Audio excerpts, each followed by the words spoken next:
We'll call the business meeting to order. Today, the committee will examine two bills. S.1853, the Bridging Agency Data Gaps and Ensuring Safety for Native Communities Act, otherwise known as the Badges for Native Communities Act, and S.2365, the Healthcare Access for Urban Native Veterans Act of 2019. On June 13, 2019, Senator Udall introduced S.1853, the Bridging Agency Data Gaps and Ensuring Safety, or Badges for Native Communities Act, which was referred to this committee.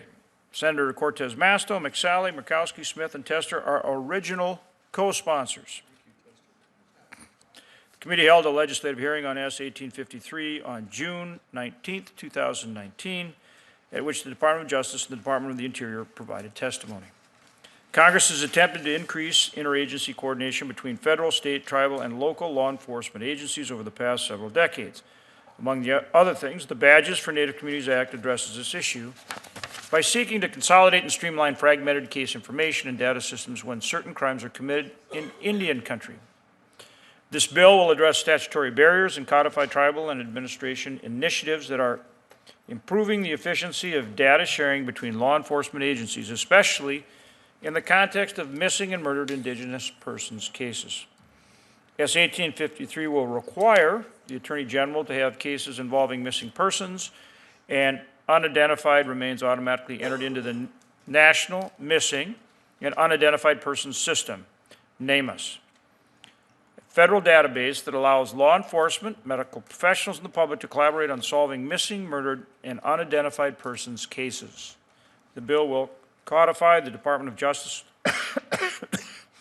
Tribal Access Pilot Program, which enhances the ability of tribal governments to access, enter, and obtain information from federally maintained law enforcement databases like NAMUS.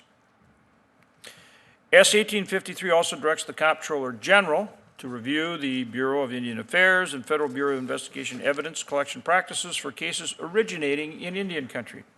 The Comptroller General is to look for similar evidence collection problems encountered by state and local law enforcement agencies that have assumed federal jurisdiction over crimes committed in Indian country. A substitute amendment has been filed to S.1853, that is KEN 19581, by Senator Udall, who will speak to this shortly. This amendment incorporates extensive input and technical assistance from the Department of Justice and tribal stakeholders. I support this amendment and urge its adoption. The second bill that the committee will consider is S.2365, the Healthcare Access for Urban Native Veterans Act of 2019. This bill was introduced on July 31, 2019 by Senators Udall, Moran, Rounds, Smith, and Tester. Senators Duckworth and Sinema have also been added as co-sponsors. The committee held a legislative hearing on this bill on November 20, 2019, where witnesses testified in support of the bill. The purpose of S.2365 is to provide uniformity to the reimbursement process that the VA and the Indian Health Service agree upon for healthcare services provided to Indian veterans.